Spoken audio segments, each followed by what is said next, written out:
Dituduh berzina dengan pria lain karena melahirkan bayi putih. Wanita ini diusir oleh suaminya. Tapi pada saat hasil tes DNA keluar dia menyesal. Angin sore berembus lembut, menyusup ke sela-sela jendela rumah kayu sederhana di pinggiran kota.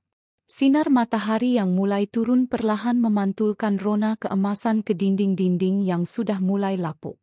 Di dalam rumah itu, tampak seorang wanita muda sedang duduk di atas tikar pandan, memijat perlahan perut buncitnya yang kini telah memasuki bulan ke-7 kehamilan.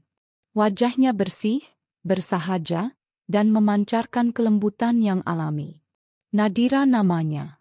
Istri dari seorang pria pekerja bangunan bernama Fajar. Mereka menikah 3 tahun lalu dengan modal cinta dan keberanian untuk melawan segala ketidakpastian hidup. Kini, impian mereka perlahan mulai terwujud. Akan segera hadir seorang bayi mungil yang akan melengkapi kebahagiaan rumah tangga mereka. Sayang, kamu udah minum susunya belum? Suara Fajar terdengar dari arah dapur.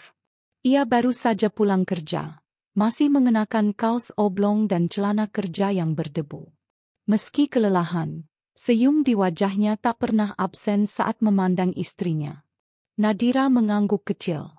Udah, Mas. Tadi habis maghrib aku minum. Enak, yang rasa coklat, ujarnya sambil tersenyum manis. Fajar mendekat, lalu duduk di samping Nadira. Ia meraba perut sang istri yang kian membesar. Gerakan halus dari dalam kandungan membuatnya tak henti-hentinya takjub. Anak kita nendang, Mas, ucap Nadira pelan. Fajar tertawa pelan. Pasti dia tahu ayahnya pulang, makanya senang. Mereka saling menatap, dan dalam tatapan itu ada cinta yang tak bisa digambarkan dengan kata-kata. Bukan cinta yang mewah, bukan pula cinta yang penuh hadiah dan bunga. Tapi cinta yang bertahan meski dalam kesederhanaan. Namun, tak semua penghuni rumah itu sehangat mereka berdua. Dari balik pintu kamar yang setengah terbuka, sosok wanita paruh baya mengintip dengan wajah tak begitu ramah. Bu Lastri, ibu kandung Fajar, tak pernah benar-benar menyukai Nadira. Baginya, menantu idaman adalah perempuan mapan, berkulit putih, dan datang dari keluarga terpandang. Bukan seperti Nadira yang hanya anak tukang becak dan penjual gorengan keliling. Meski begitu, Bu Lastri tak bisa banyak berbuat. Fajar adalah anak satu-satunya, dan ia terlalu mencintainya untuk membenturkan perasaan mereka.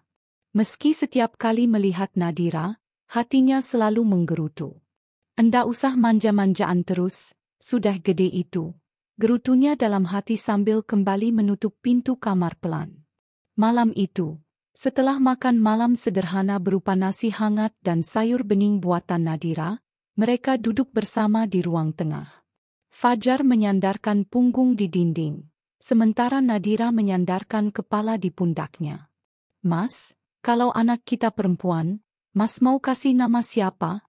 Tanya Nadira sambil memainkan jari-jari Fajar. Kalau perempuan, aku suka nama Aira. Nadira Aira Fajaria. Indah, kan? Fajar tertawa kecil, memandang Nadira dengan pandangan penuh kasih. Kalau laki-laki?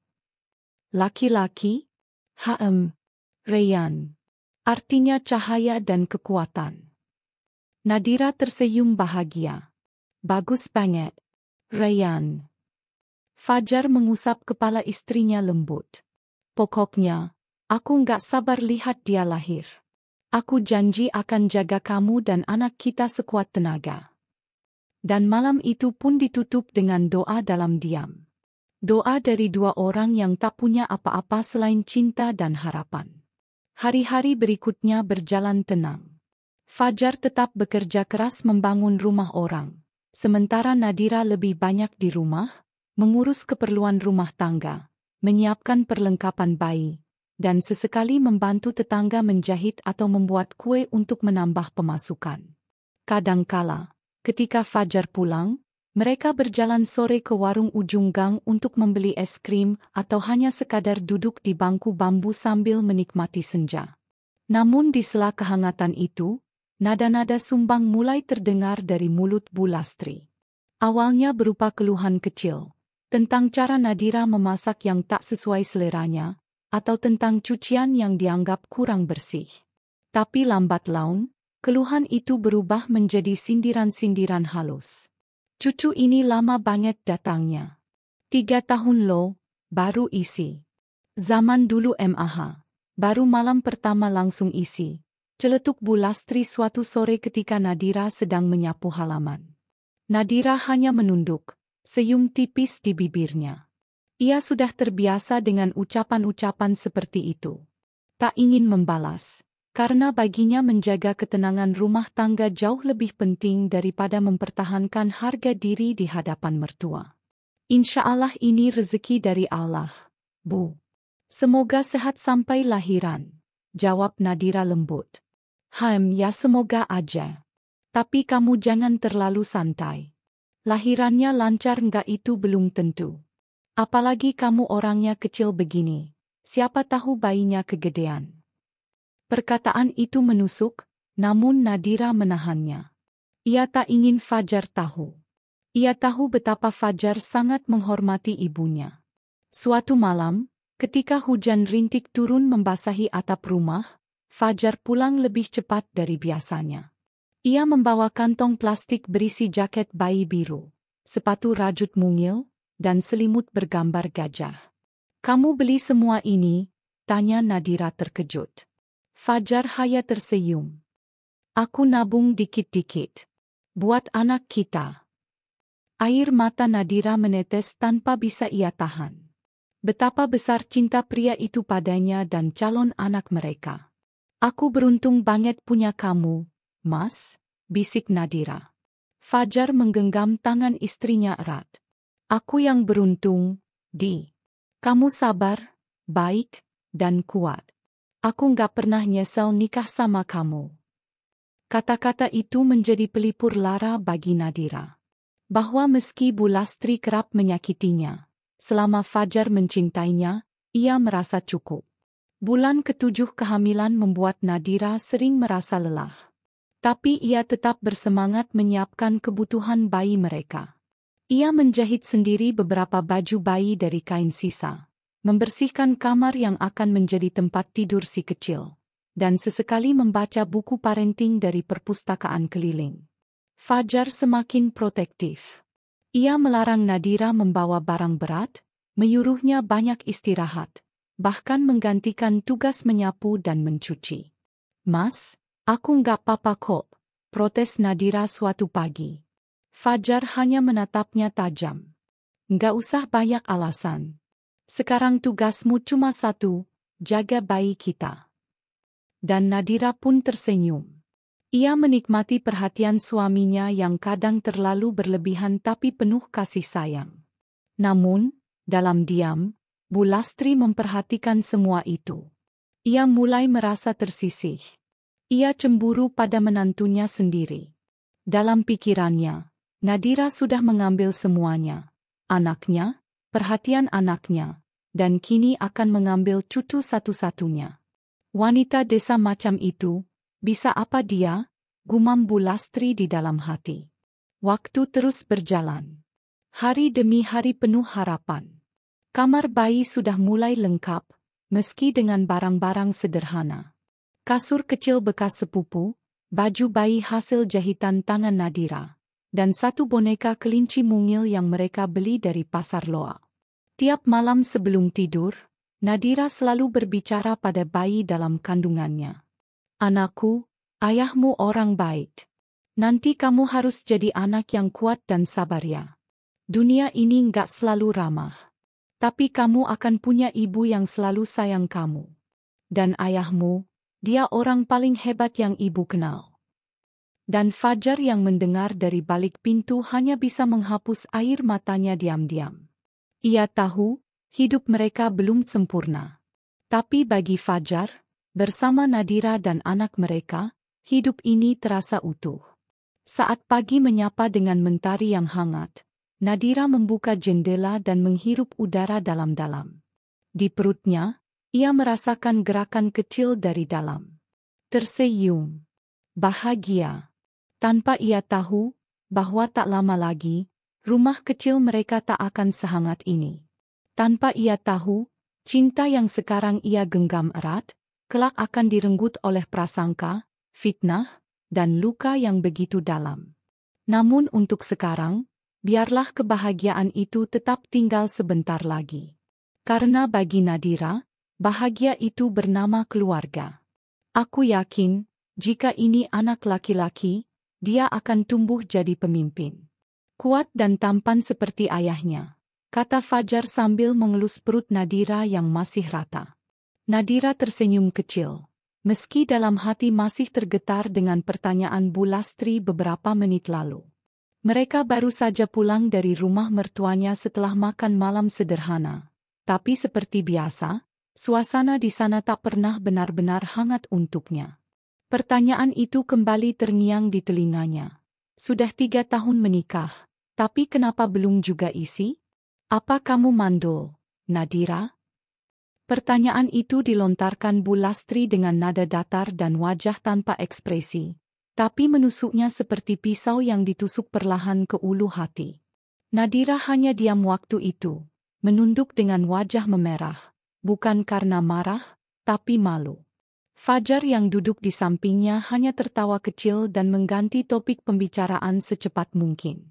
Nadira tahu, Fajar berusaha menjaga suasana tetap damai.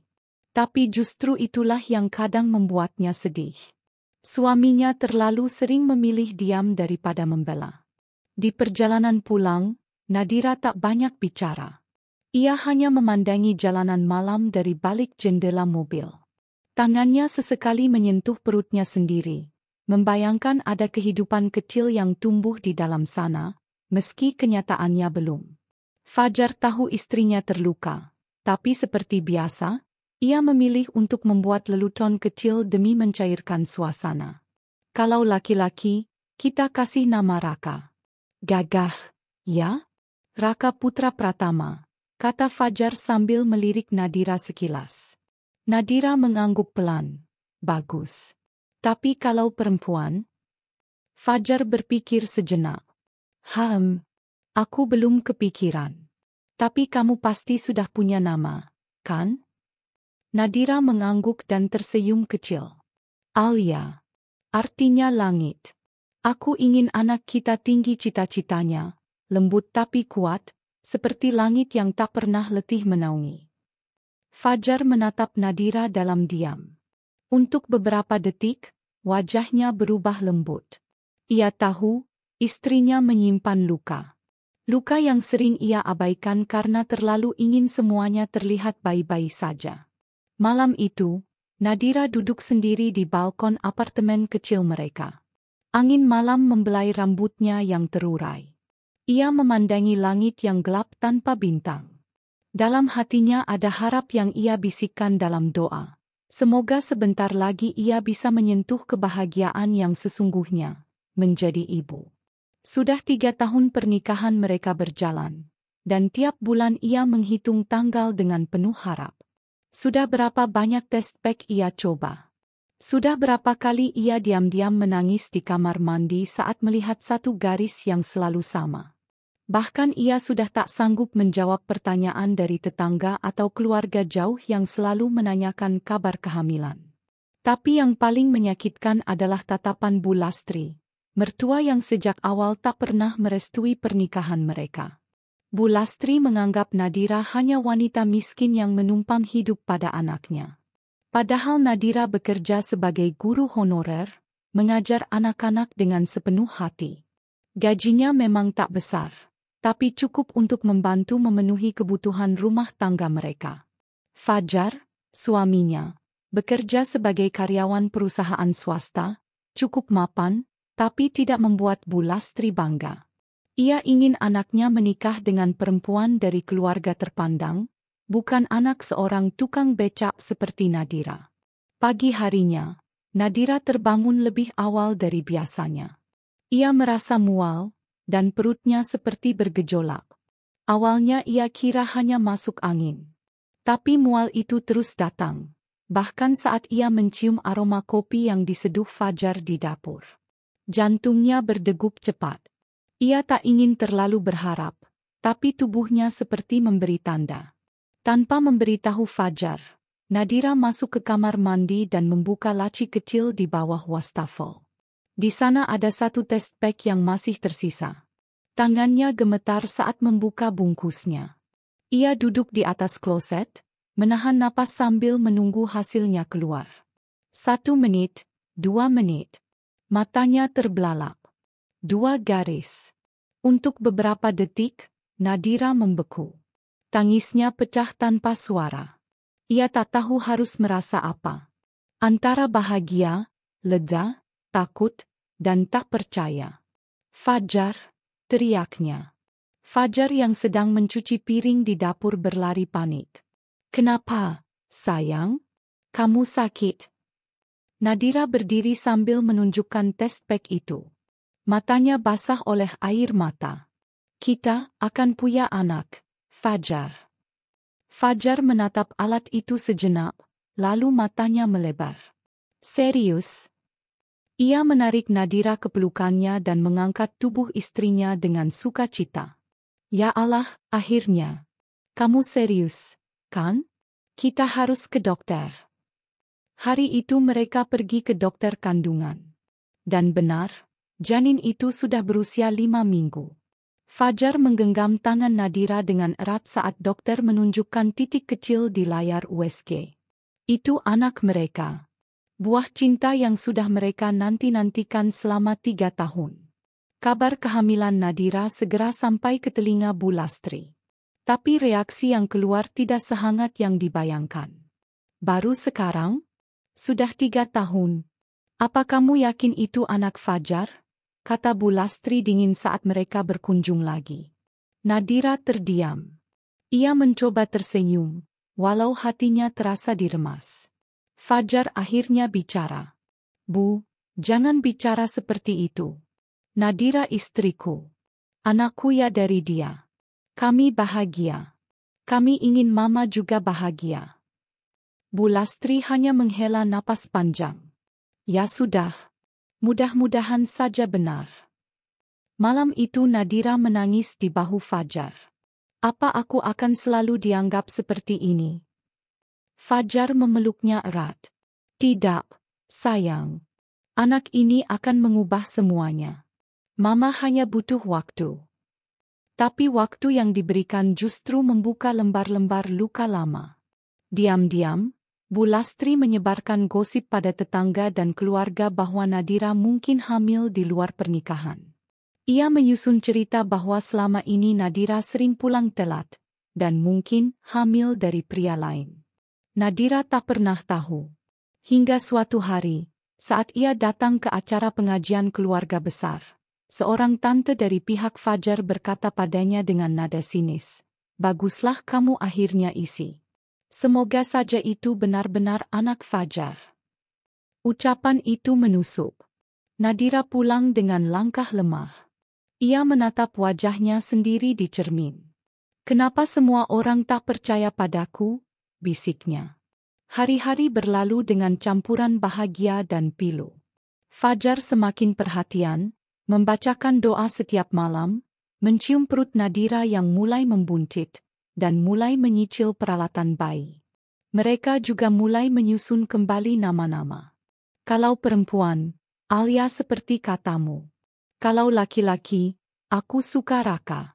Tapi aku juga suka nama Awan. Simbol langit dan kebebasan, ujar Fajar.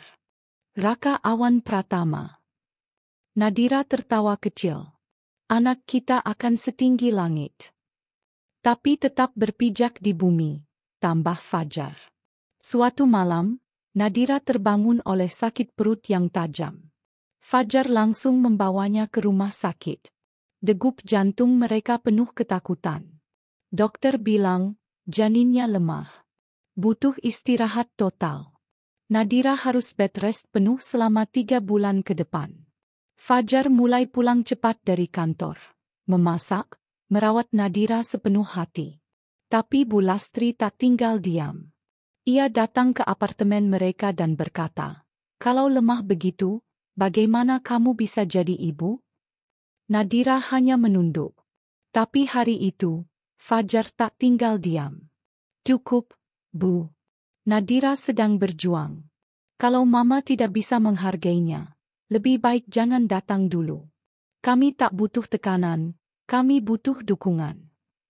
Untuk pertama kalinya, Nadira melihat Fajar benar-benar berdiri membelanya. Dan saat itu pula, air matanya tak bisa dibendung. Mungkin, ini awal dari perubahan. Awal dari harapan yang sebenarnya. Anak dalam kandungannya, meski belum lahir, sudah mulai mengubah banyak hal. Mungkin benar, harapan itu memang selalu datang bersama nama. Dan nama itu kini mulai tumbuh dalam cinta yang lebih kokoh dari sebelumnya. Namun, hidup seringkali tak berjalan semulus harapan. Seiring berjalannya waktu, usia kehamilan Nadira memasuki bulan ke-9. Perutnya semakin besar, tubuhnya semakin berat, tapi ia tak pernah mengeluh. Rasa mual, sakit punggung, dan kaki yang membengkak tidak mengurangi semangatnya untuk menanti sang buah hati. Di dalam dadanya, ada cinta yang tak bisa dijelaskan. Cinta seorang ibu yang belum pernah menyentuh anaknya, tapi sudah rela berkorban apapun demi kehidupan kecil itu.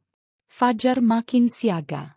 Ia menyiapkan semua kebutuhan persalinan, dari koper rumah sakit, pakaian bayi, hingga ranjang kecil yang mereka letakkan di samping tempat tidur.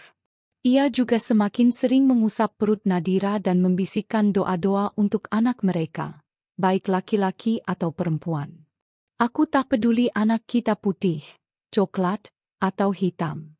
Yang penting dia sehat, ujar Fajar suatu malam sambil menempelkan telinganya ke perut Nadira. Nadira hanya tertawa kecil. Tapi kamu tetap pengen anak laki-laki, kan? Fajar mengangguk mantap. Biar bisa main bola bareng. Tapi kalau cewek, dia pasti manja banget sama aku. Hari-hari berlalu, hingga pada suatu malam yang sunyi, Nadira terbangun dengan rasa sakit yang luar biasa di perutnya. Ia menggigit bibir, menahan teriakan. Tangannya meraih bahu Fajar dan mengguncangnya panik. "Fa, perutku sakit.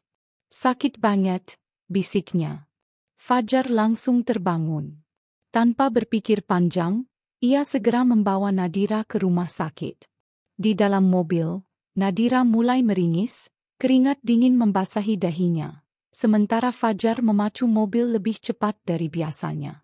Hatinya diliputi cemas, tapi ia berusaha tetap tenang di depan Nadira. Sesampainya di rumah sakit, Nadira langsung dibawa ke ruang bersalin. Dokter mengatakan bahwa pembukaan sudah lengkap. Bayinya siap lahir. Tapi prosesnya tidak mudah. Nadira mengalami kontraksi yang sangat kuat.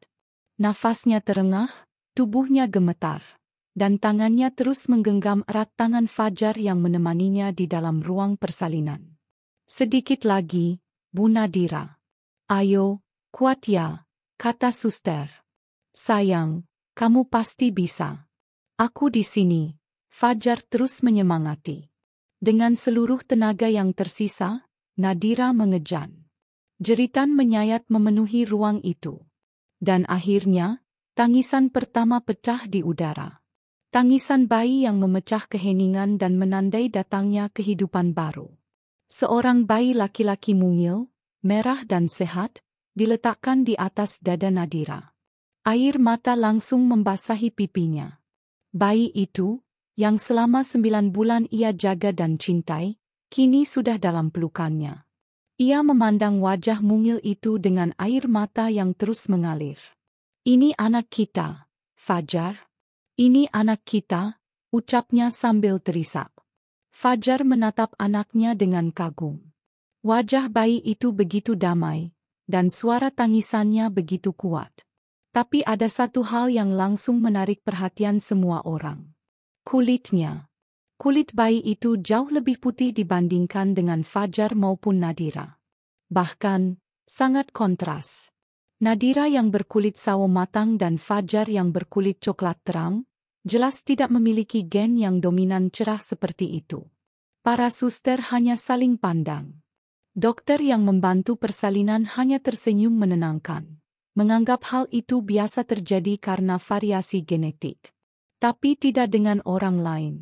Saat mereka kembali ke rumah dan Bu Lastri datang menjenguk cucunya, ekspresi wajahnya langsung berubah drastis. Ia melihat bayi itu, lalu menatap Nadira tajam. Tak ada senyum, tak ada ucapan selamat. "Kenapa kulitnya seputih itu?" tanyanya dingin. Nadira yang masih lemah usai melahirkan hanya bisa diam. Ia menatap bayinya yang tertidur dengan damai di pelukannya, mencoba menepis kekhawatiran. Tapi tatapan Bu Lastri bukan tatapan biasa. Itu tatapan curiga. Tatapan penuh tuduhan yang tak diucapkan secara langsung. "Namanya siapa?" tanya Bu Lastri setelah beberapa saat. "Raka Awan Pratama," jawab Fajar bangga. "Kami sepakat, karena dialah harapan dan langit kami." Bu Lastri hanya mengangguk datar. Tapi aneh ya, kulitnya terlalu terang." "Kamu yakin itu anak kamu, Jar?" Pertanyaan itu meluncur seperti anak panah ke dada Nadira. Ia menggigil, bukan karena dingin, tapi karena luka yang kembali terbuka. Fajar yang semula tertawa bangga tiba-tiba terdiam. Ia menatap ibunya dengan pandangan tak percaya. "Bu, jangan mulai lagi," ucapnya tegas. "Aku cuma tanya.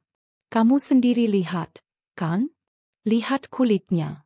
Itu bukan gen kita, Jar. Bahkan bukan gen dari pihak almarhum ayahmu atau kakek nenek kita." Fajar memeluk Nadira erat. "Dia anakku. Aku percaya itu. Aku tahu siapa istriku." Bu Lastri tersenyum miring. "Percaya itu boleh. Tapi jangan sampai dibutakan cinta." Malam itu, suasana di rumah menjadi dingin. Setelah Bu Lastri pulang, Nadira duduk dalam diam sambil memandangi anaknya. Wajah mungil itu tak tahu apa-apa. Ia baru saja lahir ke dunia, tapi sudah jadi bahan gunjingan, bahkan oleh neneknya sendiri. "Apa yang salah dengan bayi kita, Fajar?" tanya Nadira lirih.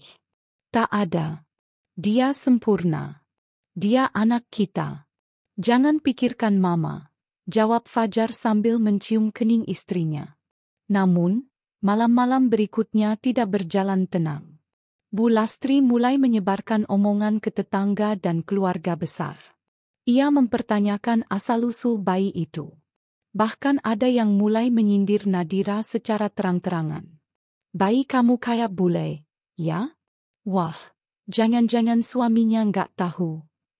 Nadira mulai merasa terasing di tengah keluarga suaminya sendiri. Bahkan ketika ia hanya ingin belanja perlengkapan bayi di minimarket dekat rumah, bisik-bisik itu terus terdengar. Tatapan mata orang-orang berubah. Ia merasa dikucilkan, dijauhi, seolah-olah ia telah melakukan dosa besar yang tak pernah ia perbuat. Meski Fajar berusaha sekuat tenaga untuk membela dan menguatkan Nadira, tapi batin perempuan itu mulai terkikis. Air matanya menjadi teman di malam hari. Ia tak tahu harus berbuat apa. Tes DNA? Haruskah? Bukankah itu berarti seolah-olah ia sendiri ikut meragukan kesucian dirinya? Hingga suatu hari, Nadira memberanikan diri untuk berbicara pada Fajar. "Kalau kamu mau, kita tes DNA saja. Biar semuanya selesai." Fajar menatap Nadira lama. Wajahnya sedih. "Kamu ragu padaku?" "Bukan. Aku ragu pada dunia yang terus menyudutkanku. Aku ingin kamu tetap percaya, tapi aku juga ingin semua berhenti menghina anakku." Fajar menarik napas panjang, lalu mengangguk pelan. "Baik. Kalau itu membuatmu tenang, kita lakukan." Beberapa hari kemudian, mereka diam-diam melakukan tes DNA. Prosesnya cepat, tapi menunggu hasilnya menjadi siksaan yang panjang. Selama menanti, Nadira terus memeluk bayinya. Setiap malam ia menyanyikan lagu pelan, menepuk-nepuk punggung mungil itu dengan cinta. "Aku tahu kamu anakku. Aku tahu kamu milik kami," bisiknya berulang kali. Dan akhirnya, hasil itu datang. Fajar yang membukanya lebih dulu.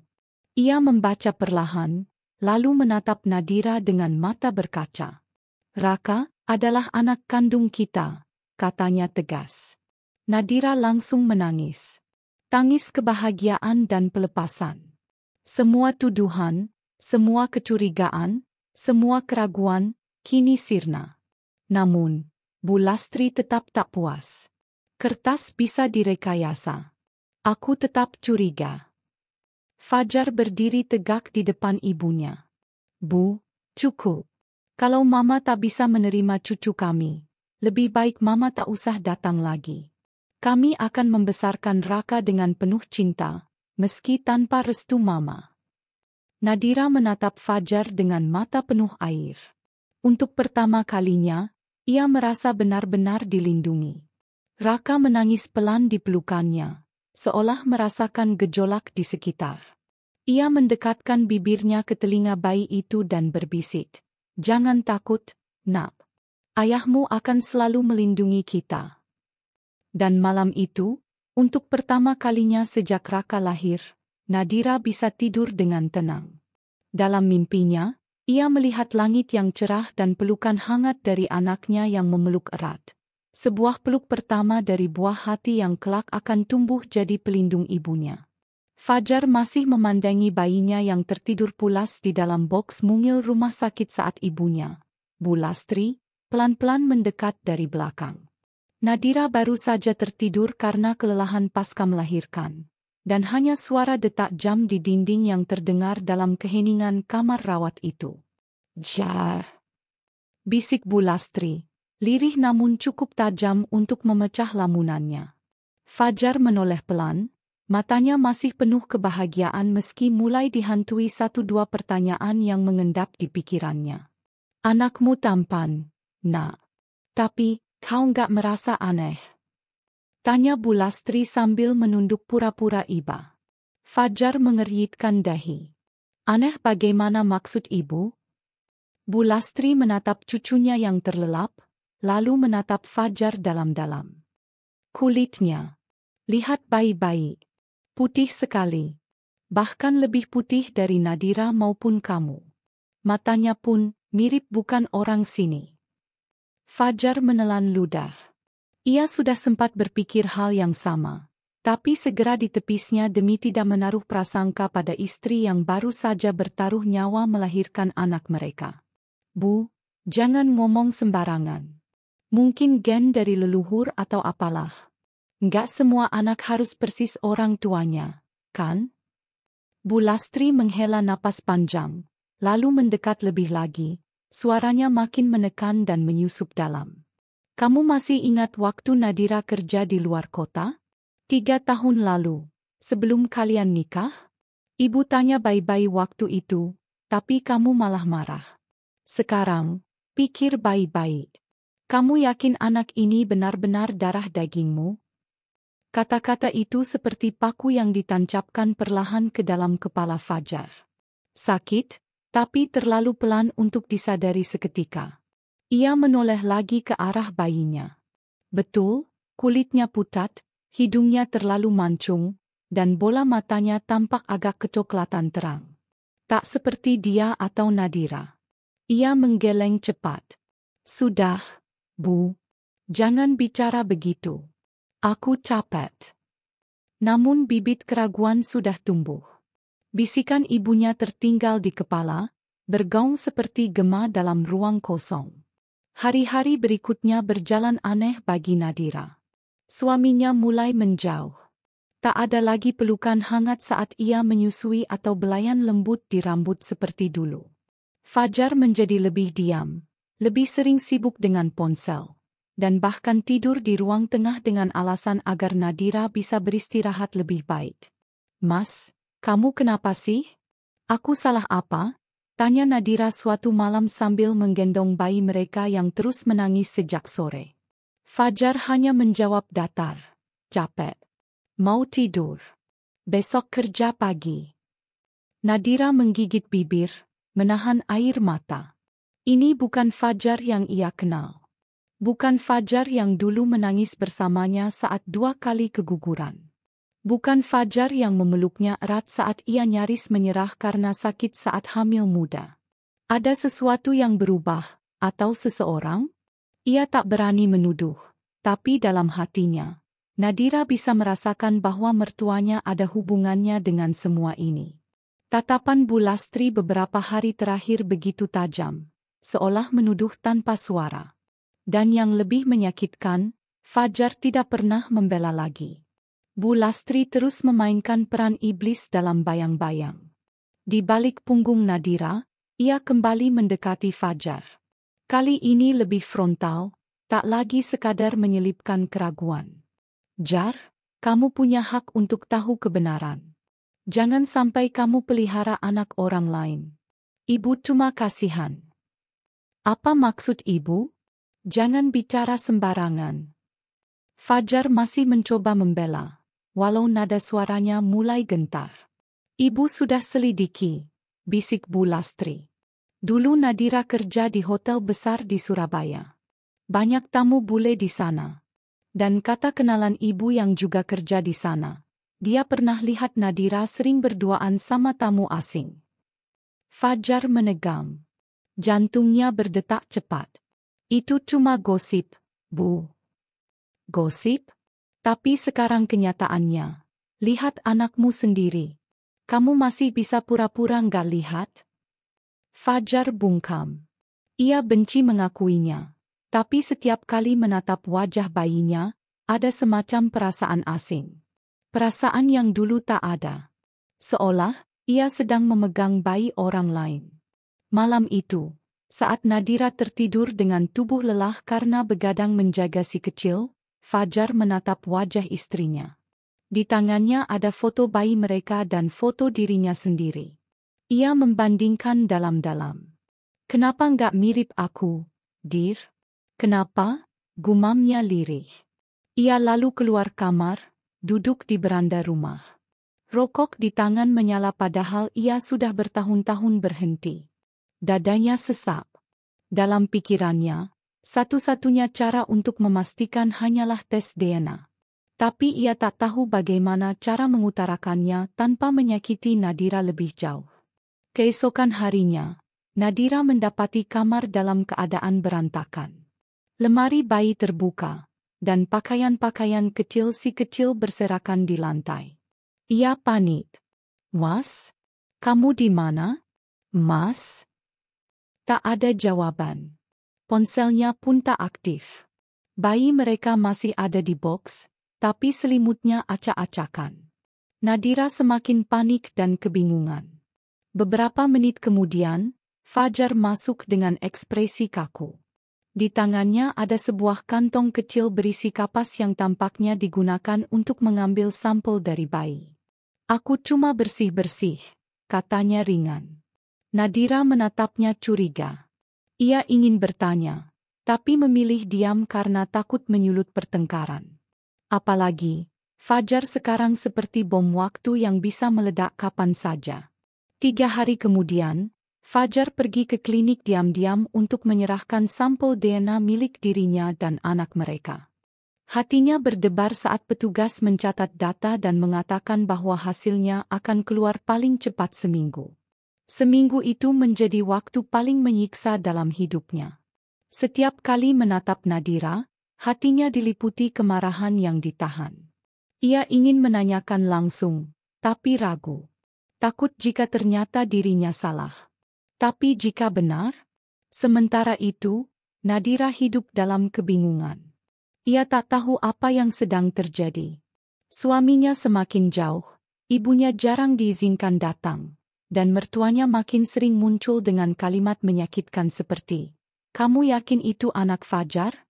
Atau, "Kok kamu nggak nyari kerja lagi?"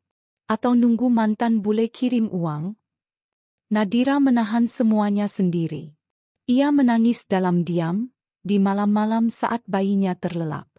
Hanya pelukan kecil sang buah hati yang menjadi sumber kekuatannya bertahan. Hari yang ditunggu akhirnya datang. Fajar pergi lagi ke klinik tanpa memberitahu siapapun. Ia menerima amplop tertutup dengan tangan gemetar. Ia membukanya di dalam mobil, napasnya tercekat. Matanya menelusuri halaman pertama hasil tes DNA itu, dan dunia serasa berhenti berputar. Hasil 99,99% cocok. Anak tersebut adalah anak biologis dari Fajar Nugraha. Fajar terpaku.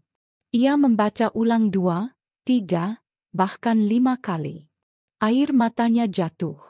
Antara lega, malu, dan hancur. Ia telah mencurigai istri suci yang rela mempertaruhkan nyawa untuk anak mereka. Ia telah menanam luka yang begitu dalam di hati Nadira, hanya karena bisikan ibunya. Ia menunduk, menepuk dahinya, lalu menjerit dalam mobil. Tangannya meninju setir.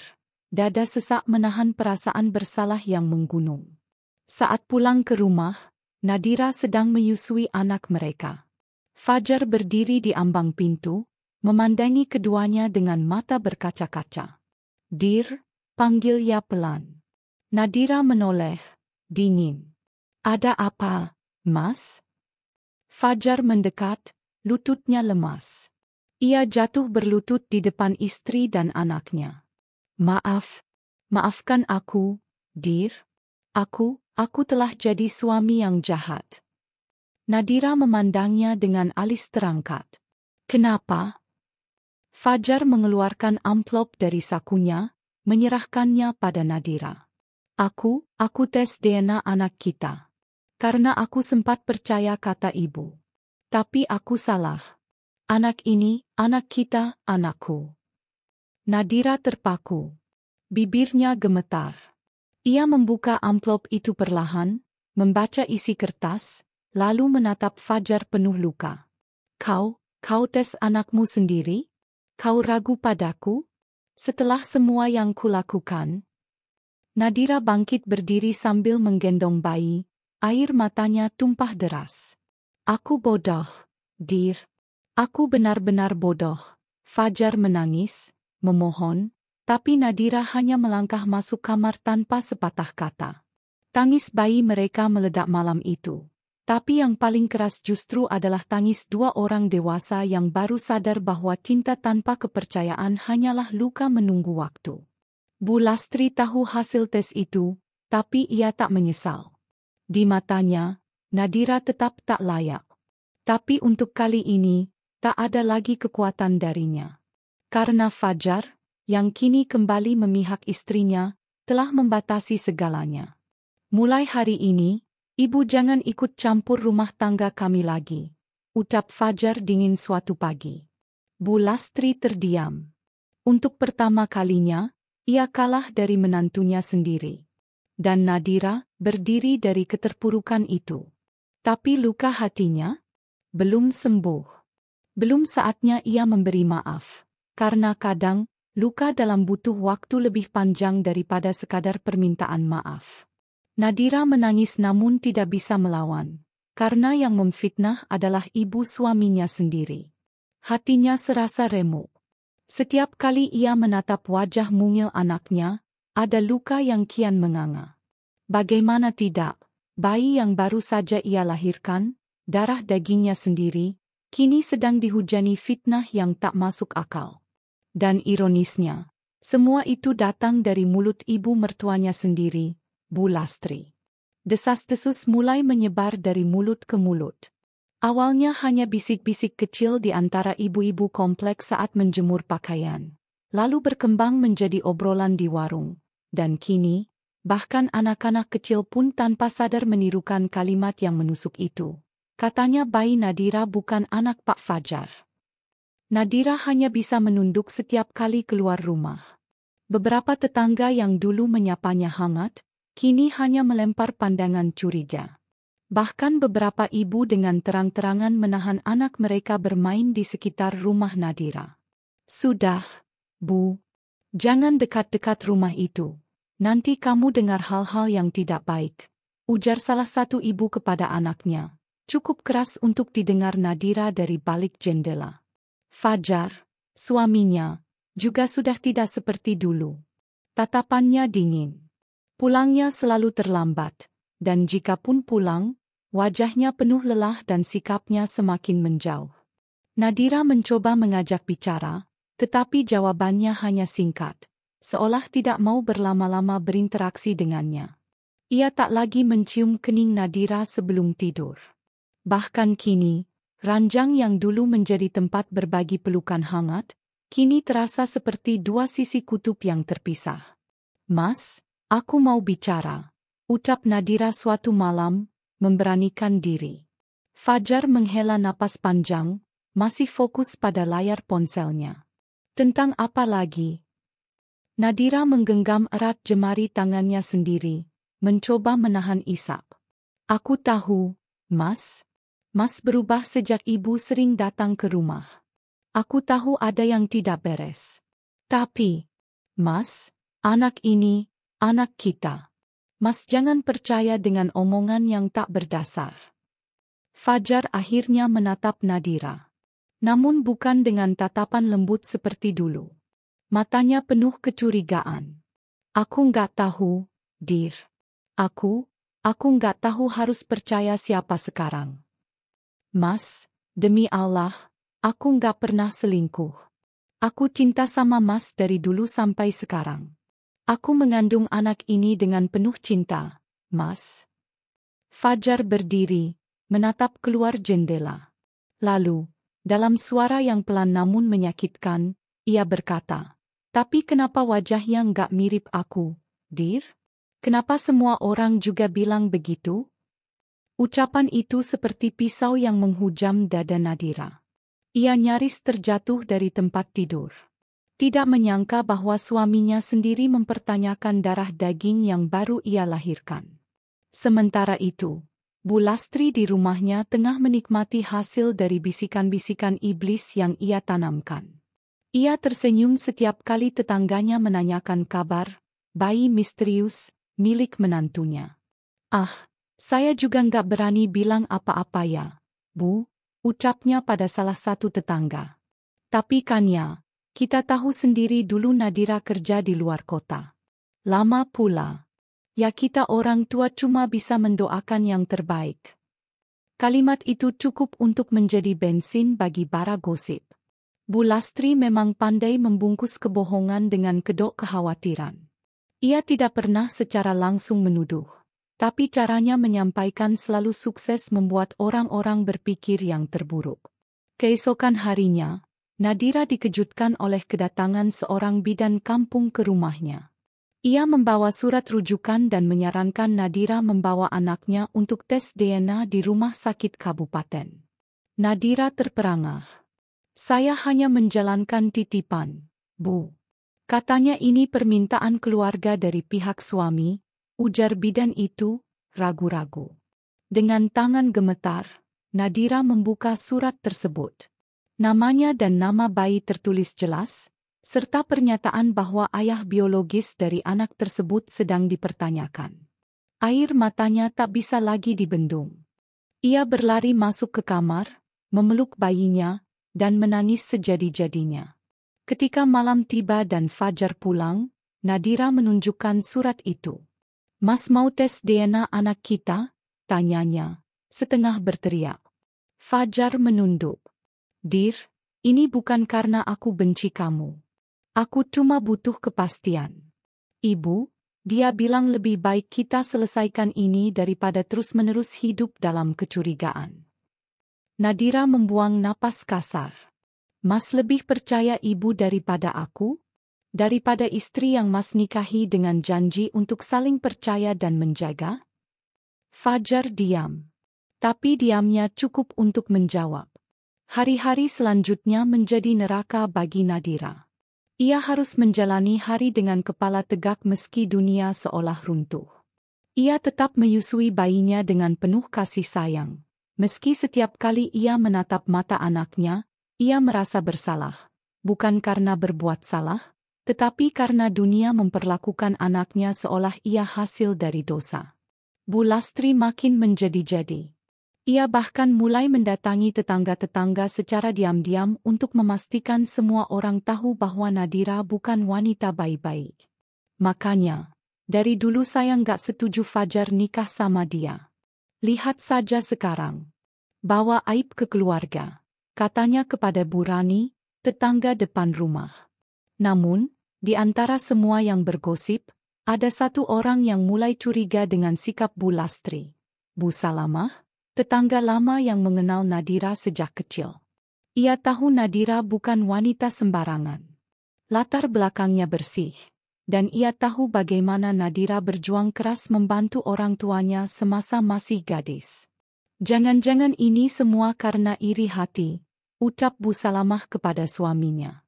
Soalnya waktu dulu Nadira diterima kerja di kantor besar, Bu Lastri sempat bilang, "Nggak pantas menantu saya kerja tinggi-tinggi, tugas istri itu di dapur." Sementara itu, Fajar semakin tidak karuan. Hatinya resah, pikirannya kacau. Ia merasa bersalah, tapi juga diburu rasa curiga. Ia mulai menarik diri dari lingkungan, bahkan dari rekan kerja. Sampai suatu malam, ia duduk di ruang tamu sendirian dan menatap foto pernikahannya dengan Nadira. Wajah Nadira di foto itu tersenyum begitu tulus, membuatnya makin bingung. Apakah benar aku telah salah menilai? Gumamnya pelan. Hari tes DNA pun tiba. Dengan berat hati, Nadira mendatangi rumah sakit. Bayinya digendong erat, seolah ingin dilindungi dari dunia yang tak adil.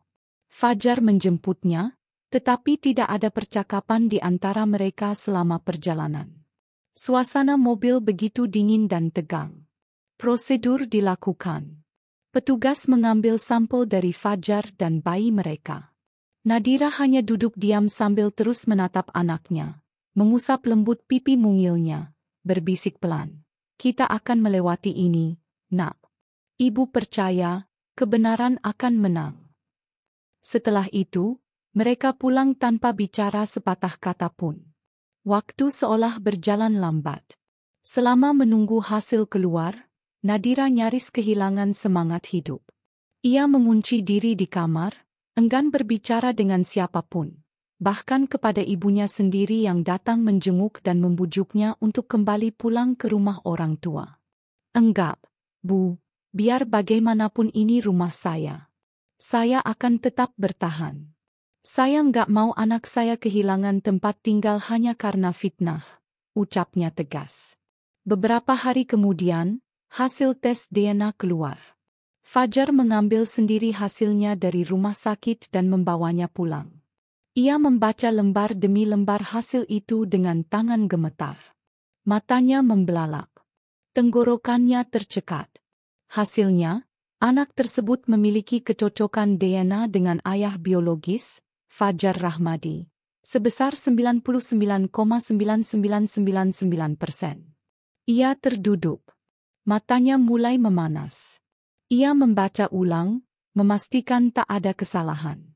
Segera ia berlari masuk ke kamar. Nadira masih duduk di sudut ranjang, menggoyang-goyangkan anaknya yang hampir tertidur. "Dir," panggil Fajar. Nadira tidak menjawab.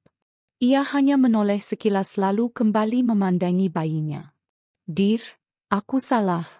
Astaga, aku salah besar." Fajar jatuh berlutut. Tangannya menggenggam lutut Nadira. Air mata mulai membasahi wajahnya. "Dir, maafkan aku. Ini hasilnya. Anak ini, anak kita. Anak kita, Dir." Nadira menerima amplop itu, membukanya perlahan. Ia menatap angka dan hasil di lembaran kertas itu. Ia tak menangis. Ia hanya tersenyum kecil, senyum yang penuh luka. "Aku tahu dari awal anak ini anakmu, Mas. Yang aku nggak tahu, kenapa Mas butuh kertas ini untuk percaya padaku." Fajar tertunduk. "Aku dibutakan, aku terpengaruh ibu.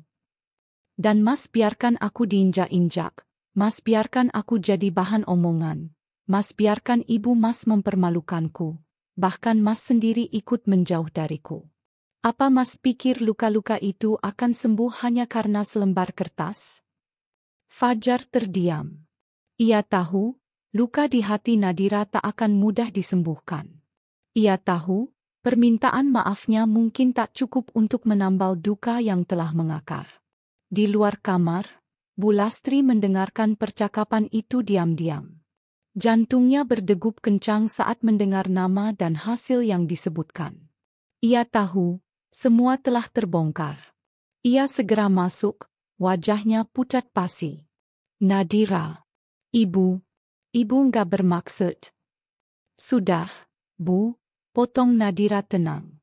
Saya capek, Bu. Tapi saya nggak akan pergi. Rumah ini milik saya dan anak saya. Kalau ibu masih mau tinggal di sini, silakan. Tapi tolong, jangan sentuh anak saya lagi.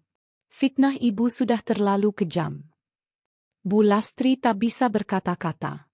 Untuk pertama kalinya, ia tak mampu membalas. Ia hanya berdiri di sana, menatap cucunya yang tenang dalam pelukan seorang ibu yang selama ini ia rendahkan.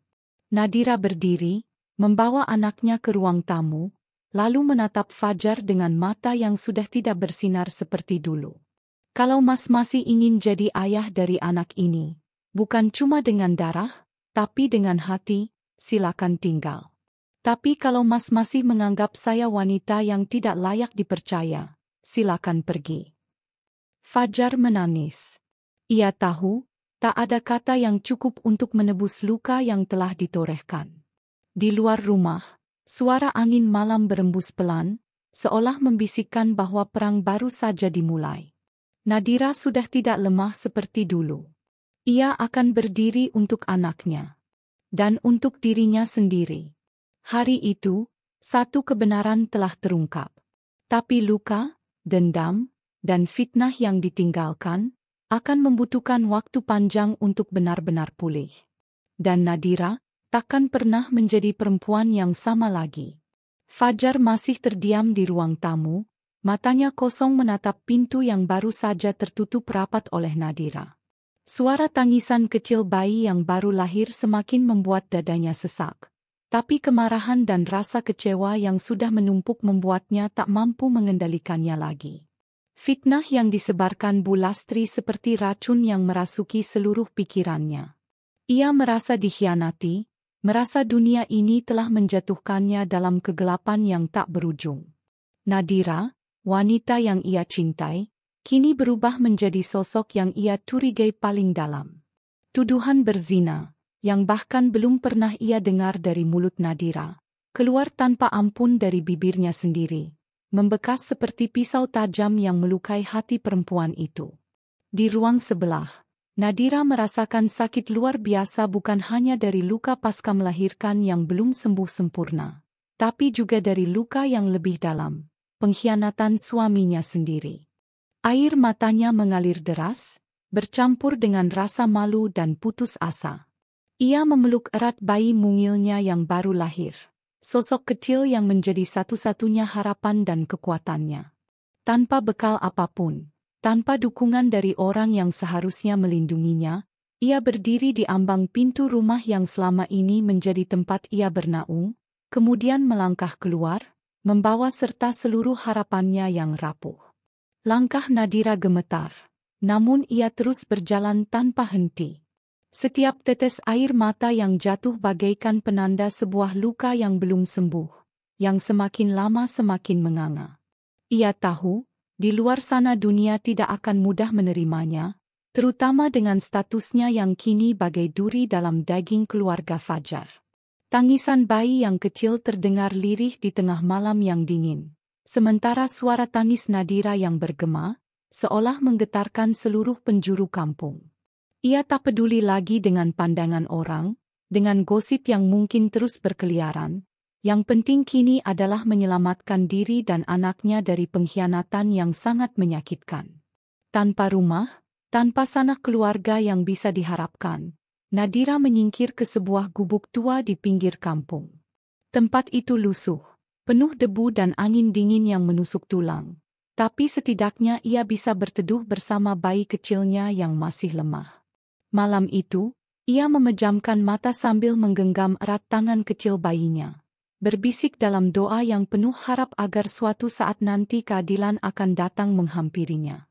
Namun di sudut hatinya, Rasa takut dan kecewa terus menggerogoti, membuatnya bertanya-tanya apakah ia akan pernah mendapatkan keadilan itu.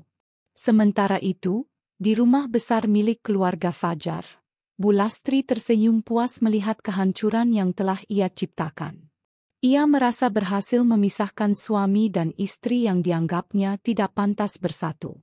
Namun dalam hatinya, masih tersimpan niat yang lebih gelap, keinginan untuk terus menjatuhkan Nadira sampai benar-benar tak berdaya. Kecurigaan yang ditanamkan sejak lama kini tumbuh menjadi benih kebencian yang siap meledak kapan saja. Ia bahkan tak ragu menyebarkan cerita palsu ke tetangga, menggiring opini agar Nadira benar-benar dijauhi oleh lingkungan sekitar. Di tengah situasi yang semakin memburuk, Fajar mulai merasakan kekosongan yang aneh. Meski telah mengusir istrinya, suara tangisan bayi yang kerap terdengar dari kejauhan membuat hatinya resah. Ia mencoba menenangkan diri, tapi bayangan Nadira dan anaknya terus menghantui pikirannya. Ia mulai mempertanyakan keputusan yang diambilnya dalam kemarahan dan pengaruh ucapan ibunya. Namun, kebanggaan dan rasa malu masih menghalanginya untuk mengakui kesalahannya. Ia terjebak dalam pusaran kebencian dan penyesalan yang belum bisa ia ucapkan secara terbuka. Hari demi hari berlalu, Nadira menjalani hidup yang berat dengan penuh ketabahan. Ia harus berjuang untuk menjaga bayinya yang lemah, mencari makanan seadanya, dan bertahan dari dinginnya malam yang tanpa belas kasih. Namun, meski berada di titik terendah hidupnya, ia tidak pernah menyerah. Setiap air mata yang jatuh adalah saksi dari perjuangan seorang ibu yang rela berkorban demi anaknya. Dalam keheningan malam, suara bayi yang menangis seolah menjadi melodi pengingat bahwa hidup harus terus berjalan meski segala sesuatu terasa begitu pahit. Tak lama kemudian, kabar mengenai kondisi Nadira yang memprihatinkan sampai ke telinga beberapa tetangga yang mulai merasa iba. Namun sayangnya, rasa iba itu tidak cukup kuat untuk menghapus bayang-bayang fitnah yang telah menempel di nama Nadira. Mereka lebih banyak memilih diam, takut terlibat dalam masalah keluarga yang begitu rumit dan penuh kepalsuan. Nadira pun semakin terisolasi, berjuang sendirian melawan dunia yang seolah tak pernah memberinya kesempatan kedua. Dalam sepi dan kesendirian, Nadira merenung tentang masa depan yang tak pasti. Ia sadar bahwa untuk bisa membuktikan kebenaran, ia harus mengumpulkan kekuatan lebih dari sekadar fisik. Ia perlu membangun kembali kepercayaan, bukan hanya dari Fajar, tapi juga dari masyarakat yang telah menilai dirinya dengan sebelah mata. Meski berat, ia yakin bahwa suatu hari nanti, keadilan akan berpihak padanya dan kebenaran akan terungkap, menghapus segala luka yang pernah ada. Namun, jalan yang harus dilaluinya tidak mudah. Setiap langkahnya dibayang-bayangi rasa takut akan kehilangan segalanya. Ketakutan terbesar Nadira bukan hanya soal kehilangan rumah atau statusnya sebagai istri, tapi juga kehilangan sosok yang paling berharga dalam hidupnya. Bayi mungil yang menjadi alasan untuk tetap bertahan. Dalam hatinya yang paling dalam, Nadira berjanji akan melawan segala fitnah dan kesulitan, demi kebahagiaan anaknya dan masa depan yang lebih cerah.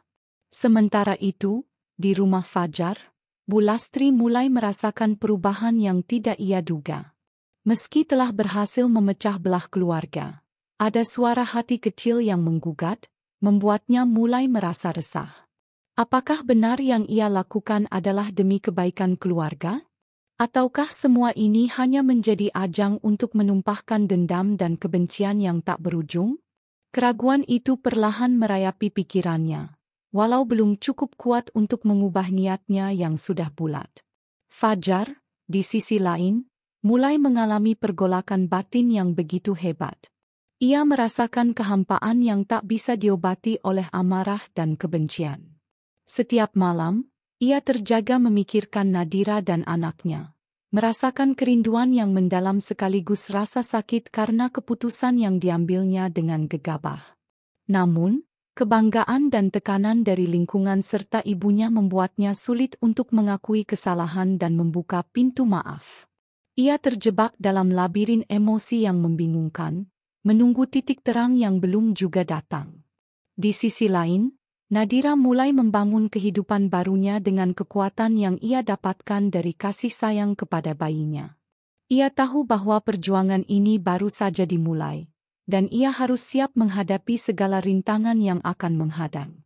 Meski luka fisik dan batin masih terasa sakit, semangatnya untuk bertahan dan membuktikan kebenaran membuatnya terus maju, melangkah di jalan penuh duri dengan tekad yang tak pernah padam. Di tengah kegelapan itu, sebuah harapan kecil mulai muncul. Dari satu tetangga yang dulu juga pernah difitnah, Nadira mendapatkan sedikit bantuan berupa makanan dan tempat berteduh sementara. Bantuan kecil itu menjadi sinar kecil yang menerangi jalan kelam yang ia lalui. Nadira pun mulai percaya, meski dunia terkadang kejam, masih ada orang-orang baik yang tidak mudah terpengaruh oleh gosip dan fitnah. Namun, bayangan masa lalu terus menghantui Nadira. Setiap kali ia mengingat wajah Fajar yang penuh amarah, hatinya kembali tertusuk. Tapi ia tahu, untuk masa depan anaknya, ia harus kuat. Ia harus menjadi ibu yang tegar, bukan hanya untuk dirinya sendiri tapi juga untuk bayinya yang bergantung padanya. Dengan air mata dan doa, Nadira berjanji akan terus berjuang, walau dunia seakan berbalik melawannya. Cerita tentang pengkhianatan, fitnah, dan keberanian ini belum selesai. Malah, kini baru memasuki babak yang paling gelap dan penuh air mata. Nadira, wanita yang tersakiti, kini berdiri di persimpangan jalan, menentukan apakah ia akan menyerah pada kesedihan atau bangkit menjadi sosok yang lebih kuat dari sebelumnya. Dan dalam kegelapan malam yang sunyi itu, suara tangis bayi yang kecil menjadi lagu pengiring harapan baru yang mulai tumbuh di hati seorang ibu yang tak pernah lelah berjuang. Malam itu, dingin menusuk hingga ke tulang, tapi hatinya yang penuh luka terasa lebih panas dari sebelumnya. Ia tahu, bertahan di tempat yang kumuh itu bukanlah solusi untuk masa depan bayinya. Dengan sisa tenaga yang ada, Nadira memberanikan diri menghubungi seorang sahabat lama yang pernah menjadi pelipur lara di masa-masa sulit sebelum ia menikah dengan Fajar. Dengan harapan yang hampir pudar, ia mengetuk pintu rumah sahabatnya, membawa bayi mungilnya dalam pelukan yang erat. Pintu itu terbuka dengan cepat, wajah sahabatnya memancarkan keterkejutan sekaligus kekhawatiran. Namun tanpa banyak tanya, sahabat itu segera mempersilakan Nadira masuk. Rumah yang sederhana namun penuh kehangatan itu menjadi pelabuhan baru bagi Nadira dan bayinya.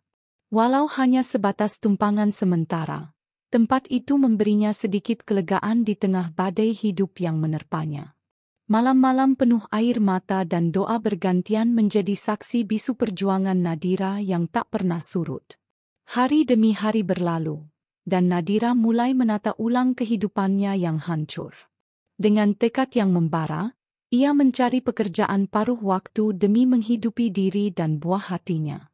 Tak mudah memang. Terlebih dengan luka fisik pasca melahirkan yang belum sembuh sempurna dan beban batin yang begitu berat. Namun Nadira tak mau menyerah. Setiap hinaan yang ia terima, setiap bisik-bisik tetangga yang menyudutkan, ia pelajari menjadi bahan pembentuk dirinya yang baru. Seorang wanita yang dulunya naif dan penuh harapan kini berubah menjadi sosok kuat yang tak mudah goyah oleh omongan orang. Saat bekerja di sebuah toko kecil milik tetangga, Nadira sering menatap bayinya yang tertidur pulas di ayunan kecil. Ia tahu, anak itu adalah alasan hidupnya, sumber kekuatan yang membuatnya terus bertahan. Sementara itu, di balik senyum yang ia paksakan di hadapan orang-orang, tersimpan luka yang dalam, luka pengkhianatan, fitnah, dan penolakan yang membuatnya merasa terasing di dunia yang dulunya terasa penuh cinta. Namun ia memilih memeluk luka itu sendiri, mengubah rasa sakit menjadi bahan bakar untuk terus maju. Setiap pagi, sebelum berangkat bekerja, Nadira menyempatkan diri membaca Al-Quran dan berdoa agar diberi kekuatan. Doa-doa itu menjadi sahabat setia dalam kesendirian, menguatkan hatinya di saat semua orang seakan menjauh dan tak ada yang memahami penderitaannya.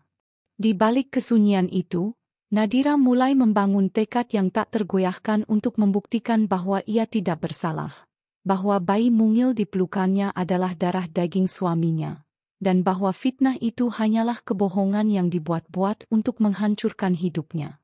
Sementara itu, gosip tentang Nadira terus beredar di kampung. Namun kali ini, Nadira tak lagi peduli dengan ucapan orang. Ia tahu, mereka hanya melihat permukaan tanpa tahu luka yang tersembunyi.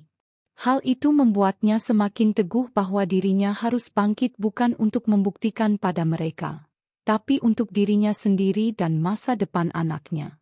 Berbagai cobaan yang datang bukan untuk melemahkannya, melainkan untuk menguatkan jiwanya yang hampir patah. Di tengah perjuangan itu, Nadira mendapatkan dukungan tak terduga dari beberapa orang yang selama ini hanya menjadi penonton diam. Ada tetangga yang mulai melihat perjuangannya dengan rasa hormat, ada yang mulai menyadari bahwa cerita yang mereka dengar hanyalah setengah kebenaran. Sedikit demi sedikit, simpati mulai tumbuh, memberi Nadira energi baru untuk melangkah lebih jauh. Namun Nadira tahu, jalan untuk membersihkan namanya masih sangat panjang dan berliku. Malam-malam yang dulu dipenuhi tangis dan kesedihan kini perlahan mulai tergantikan dengan harapan dan keberanian. Dalam kesendirian yang terkadang menyiksa, Nadira menemukan kekuatan luar biasa yang tidak pernah ia sadari sebelumnya. Ia belajar untuk tidak bergantung pada orang lain, untuk menjadi mandiri, dan untuk menghadapi dunia dengan kepala tegak. Luka yang dulu membuatnya terpuruk kini menjadi tanda kebanggaan, bukti bahwa ia mampu bertahan dan bangkit meski dihantam badai paling dahsyat. Di tengah perjalanan itu, Nadira juga mulai menyusun rencana untuk menghadapi Fajar dan ibu mertuanya yang telah menghancurkan keluarganya. Ia tidak ingin hanya diam menunggu waktu berlalu. Ia ingin menunjukkan bahwa kebenaran selalu menang pada akhirnya. Dengan tekad yang semakin kuat, Nadira mulai mencari cara agar suaminya melihat siapa dirinya sebenarnya. Agar Fajar mengerti bahwa anak yang dipeluknya adalah darah dagingnya, bukan produk kebohongan yang disebarkan oleh Bu Lastri. Sementara itu, di rumah Fajar, suasana mulai berubah. Fajar yang dulu keras kepala kini mulai merasakan kegelisahan yang tak bisa ia jelaskan. Kecurigaan terhadap Nadira mulai bergeser menjadi penyesalan yang mendalam. Ia merindukan sosok istrinya, merindukan kebahagiaan yang dulu pernah mereka miliki. Namun, kesombongan dan pengaruh ibunya masih menjadi penghalang terbesar untuk mengakui kesalahan dan memperbaiki hubungan. Dalam kesendirian malam, Fajar sering terbangun dengan perasaan bersalah yang menghantui. Namun ia belum berani mengambil langkah untuk memperbaiki semuanya. Bu Lastri, meskipun berhasil memisahkan Nadira dan Fajar, mulai merasakan tekanan batin yang tak pernah ia bayangkan sebelumnya. Apakah ia sudah melakukan hal yang benar? Apakah semua ini benar-benar demi kebaikan keluarga? Keraguan perlahan menyusup ke dalam hatinya yang keras, membuatnya terkadang termenung dalam keheningan, mempertanyakan segala keputusan yang telah diambil. Namun, ia masih belum bisa membuka diri untuk mengubah arah cerita yang telah ia ciptakan. Di tengah pergolakan hati itu, Nadira tetap fokus pada satu tujuan, membangun masa depan yang layak bagi anaknya.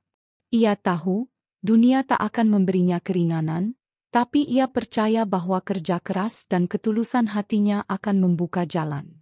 Ia mulai belajar hal-hal baru, meningkatkan keterampilan, dan mencari peluang demi hidup yang lebih baik. Setiap sen yang didapatkan dari kerja paruh waktunya ia simpan dengan hati-hati, demi kebutuhan bayinya yang tak pernah lepas dari perhatian. Kehidupan Nadira yang baru memang penuh perjuangan, namun ia merasakan kebebasan yang belum pernah ia rasakan sebelumnya. Kebebasan dari tekanan, dari fitnah, dan dari ketidakadilan yang dulu membelenggunya. Meski sering merasa lelah dan rindu akan kehangatan keluarga, Nadira tetap melangkah dengan penuh keyakinan. Ia telah belajar banyak tentang arti kekuatan sejati, tentang bagaimana memeluk luka tanpa membiarkannya merusak semangat hidup. Hari-hari berlalu dengan berbagai cerita yang saling bersambung. Namun satu hal yang pasti, Nadira tidak lagi menjadi wanita yang sama seperti dulu. Ia telah berubah menjadi pribadi yang lebih dewasa, lebih bijak, dan lebih kuat menghadapi kehidupan. Luka yang dulu membuatnya tersungkur kini menjadi sumber inspirasi untuk terus maju. Dan di balik segala perjuangan itu, sosok kecil di pelukannya menjadi sinar harapan yang tak pernah padam, mengingatkan bahwa cinta seorang ibu bisa mengalahkan segalanya. Cerita Nadira belum selesai, perjuangan hidupnya masih panjang dan penuh liku. Namun satu hal yang pasti, ia telah menemukan dirinya kembali di tengah kegelapan, menemukan kekuatan yang tersembunyi di dalam hatinya, dan belajar bahwa luka yang dipeluk sendiri bukanlah akhir dari segalanya, melainkan awal dari sebuah perjalanan baru menuju kebahagiaan dan keadilan yang sejati. Luka yang dipeluk Nadira sendiri di tengah malam sunyi itu ternyata bukanlah akhir dari cerita hidupnya, melainkan pintu menuju babak baru yang penuh dengan harapan dan pembuktian. Setelah melewati berbagai perjuangan, hinaan, dan pengkhianatan, ia tak pernah berhenti mencari cara untuk membersihkan namanya dan memulihkan kehormatan yang sempat hilang. Dalam kesunyian kamar kecil yang menjadi tempatnya berteduh dan membesarkan bayi kecilnya, Nadira menyusun rencana yang selama ini terpendam dalam hati. Ia tahu, kunci dari segala penderitaan ini ada pada satu hal, bukti nyata yang tak terbantahkan. Dengan tangan gemetar dan hati yang penuh ketegangan, Nadira mulai mengumpulkan bukti demi bukti. Satu hal yang tak boleh terlewatkan adalah tes DNA.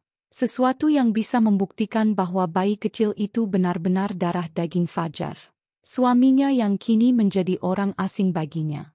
Di balik lemari kecil yang sudah mulai usang, Nadira menyimpan sebuah album foto lama yang sejak dulu menjadi kenangan manisnya bersama Fajar.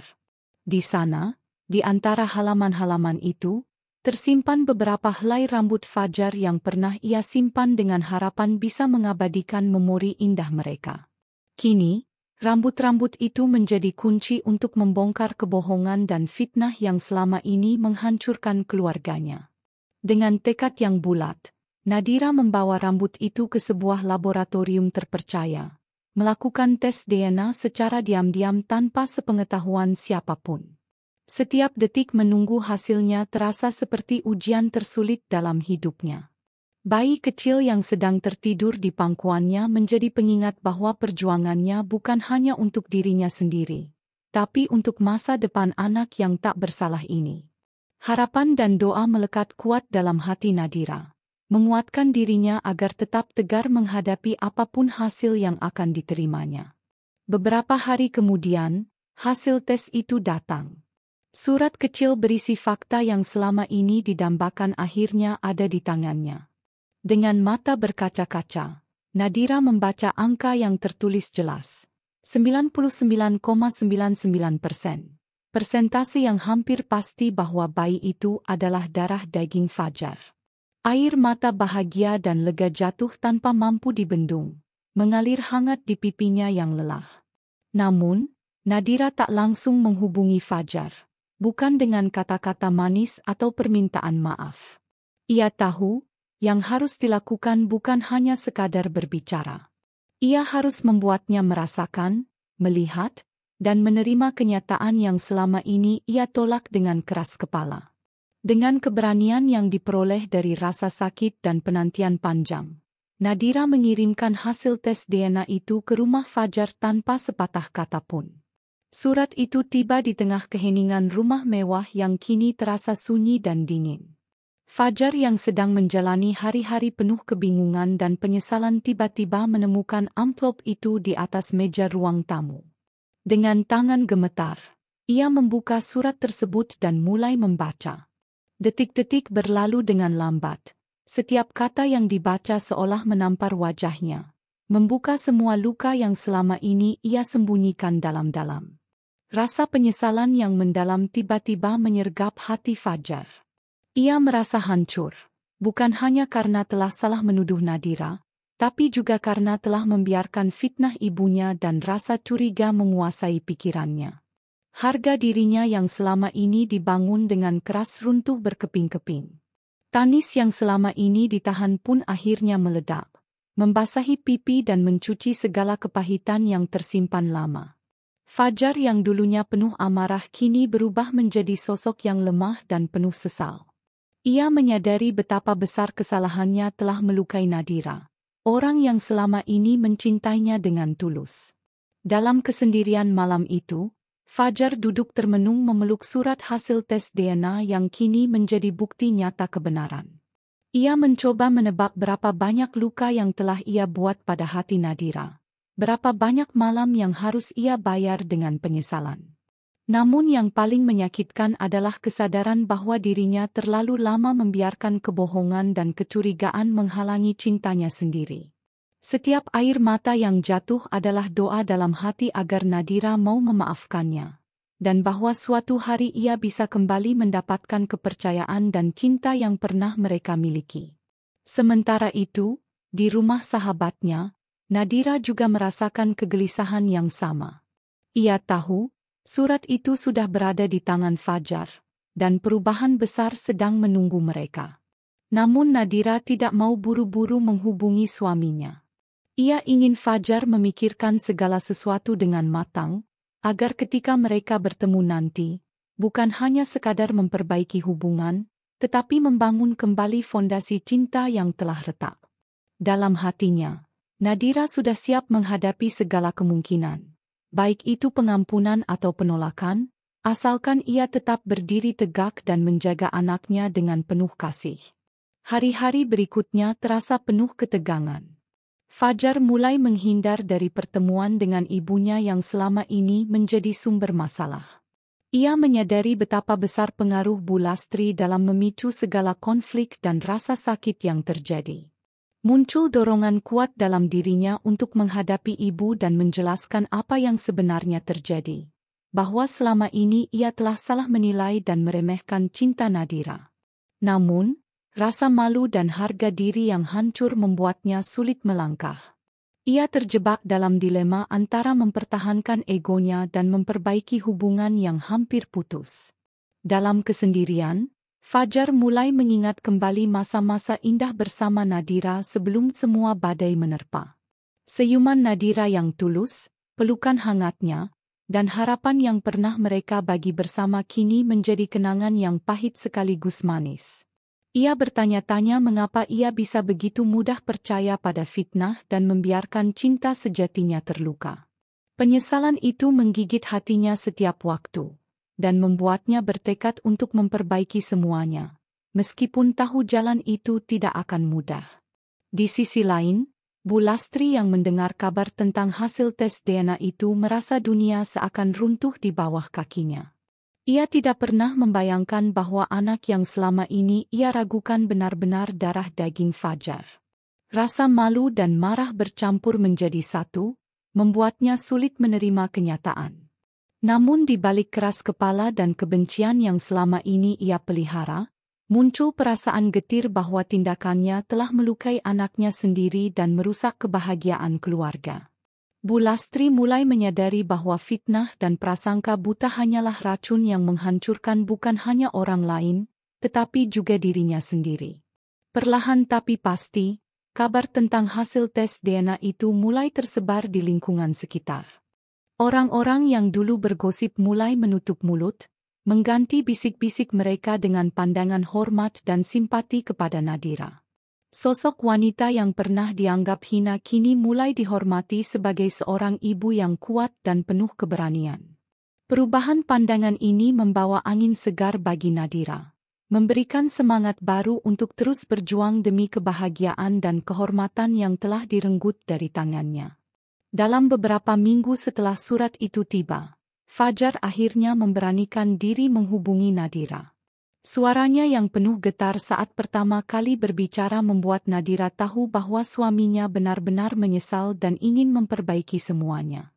Mereka sepakat untuk bertemu, membicarakan segala yang selama ini terpendam dalam hati. Pertemuan itu menjadi momen yang sangat emosional, penuh dengan air mata, kata-kata maaf, dan harapan baru. Fajar berjanji akan melindungi Nadira dan anak mereka.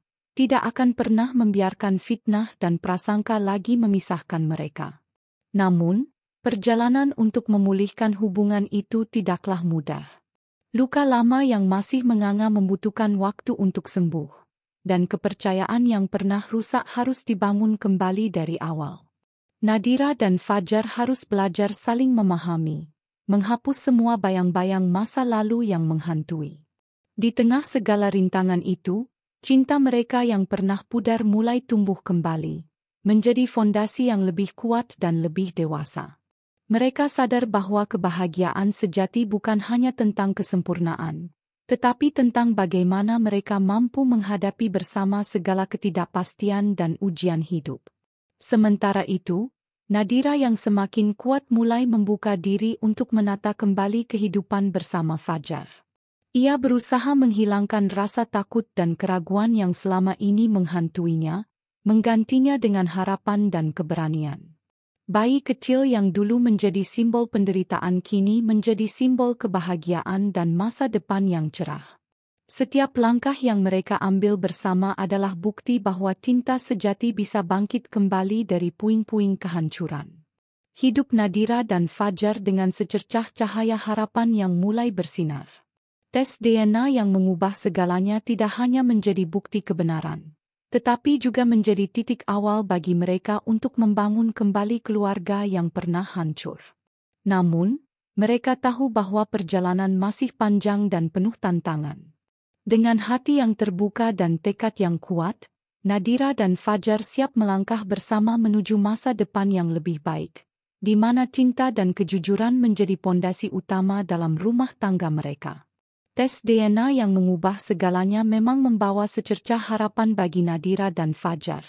Tetapi harapan itu belum cukup untuk menyembuhkan luka yang dalam di hati Nadira.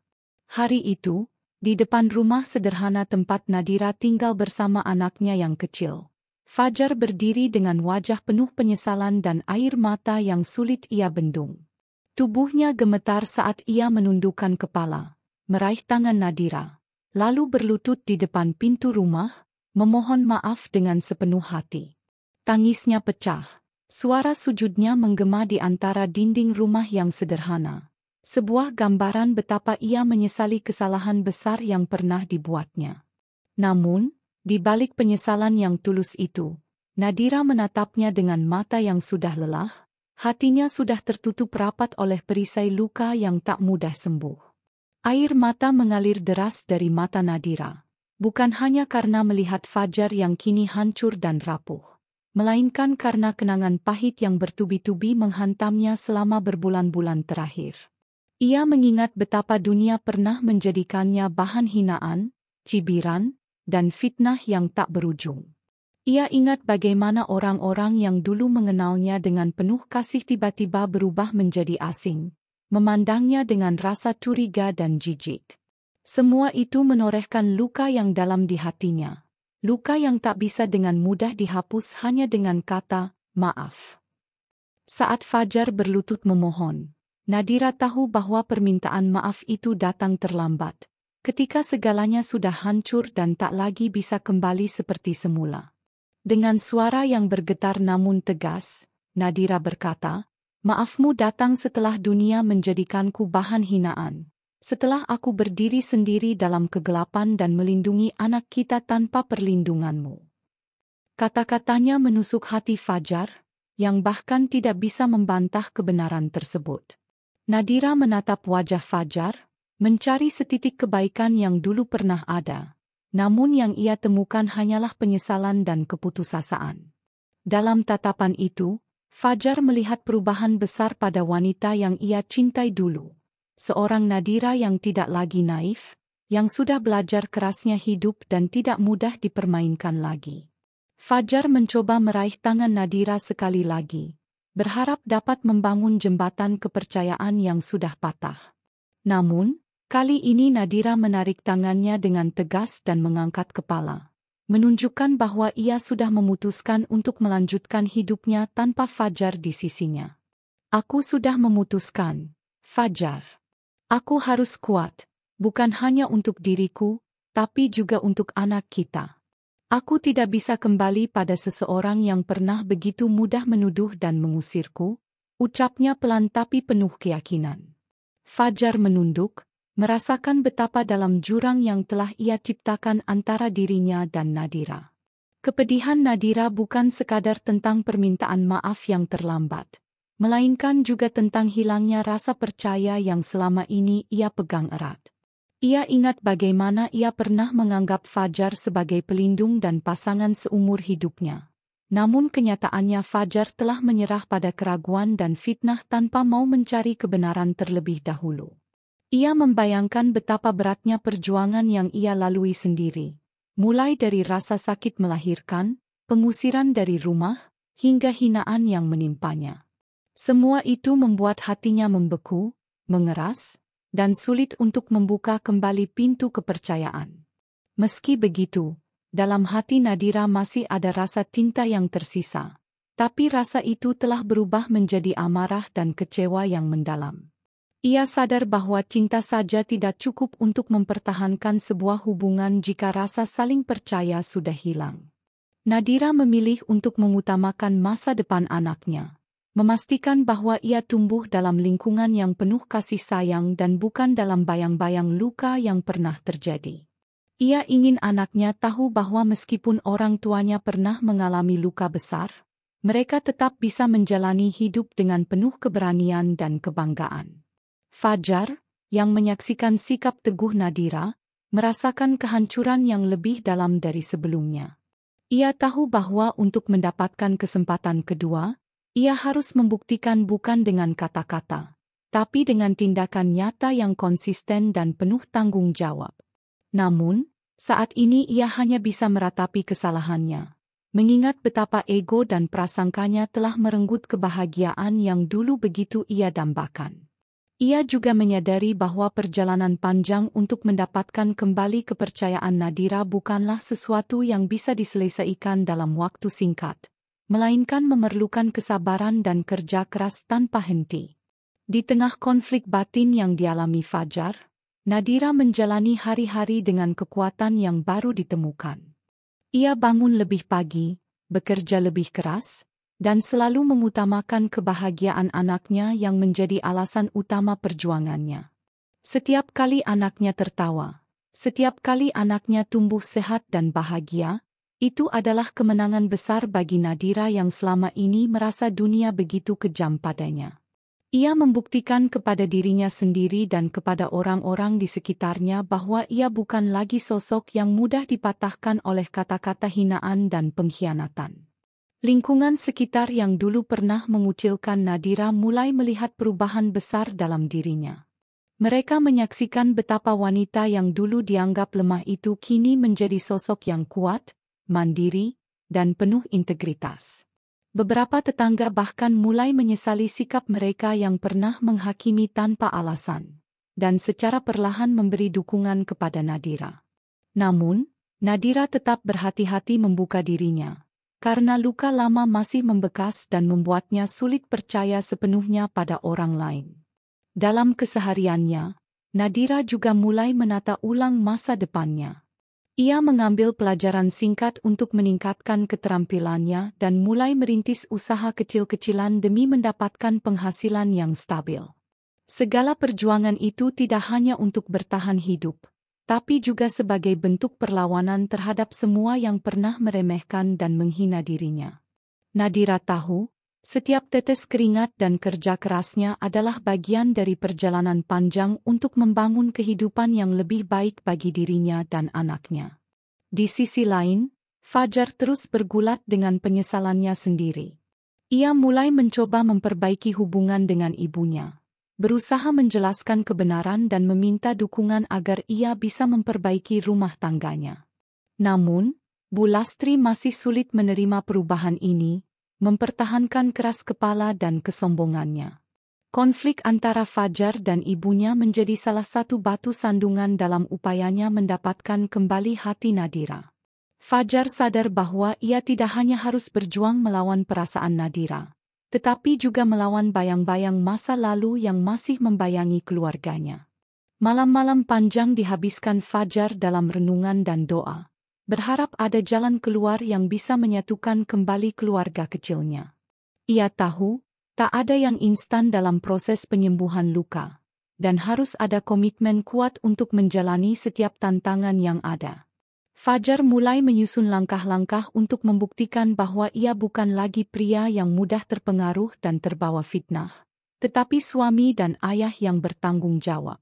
Sementara itu, Nadira tetap teguh dengan keputusannya. Ia menolak ajakan Fajar untuk kembali, memilih untuk menjalani hidupnya dengan penuh percaya diri dan mandiri. Keputusan itu bukan berarti ia sudah tidak mencintai Fajar, melainkan sebagai bentuk perlindungan diri agar hatinya tidak terluka lagi. Nadira ingin membangun kebahagiaan yang utuh dan bukan hanya setengah hati. Ia tahu, masa depan mereka masih penuh dengan ketidakpastian, tapi ia siap menghadapi apapun dengan kepala tegak dan hati yang kuat. Ketika malam menjelang dan bayangan masa lalu mulai mengintip, Nadira menatap bayinya yang tidur lelap di pelukannya. Dalam keheningan itu, ia berbisik pelan, "Kita akan melewati semuanya, sayang. Ibu janji, tidak akan pernah membiarkan luka lama menghancurkan kita lagi." Janji itu bukan hanya untuk anaknya, tetapi juga untuk dirinya sendiri. Nadira tahu, luka yang ia peluk sendiri itu adalah bagian dari perjalanan hidupnya yang akan membentuknya menjadi wanita yang lebih kuat, lebih bijak, dan lebih siap menghadapi dunia. Tentang dua hati yang sama-sama terluka, masing-masing mencoba menyembuhkan diri dengan cara yang berbeda. Fajar datang dengan penyesalan dan permohonan maaf yang dalam. Sementara Nadira memilih untuk berdiri sendiri, melangkah maju tanpa menoleh ke belakang.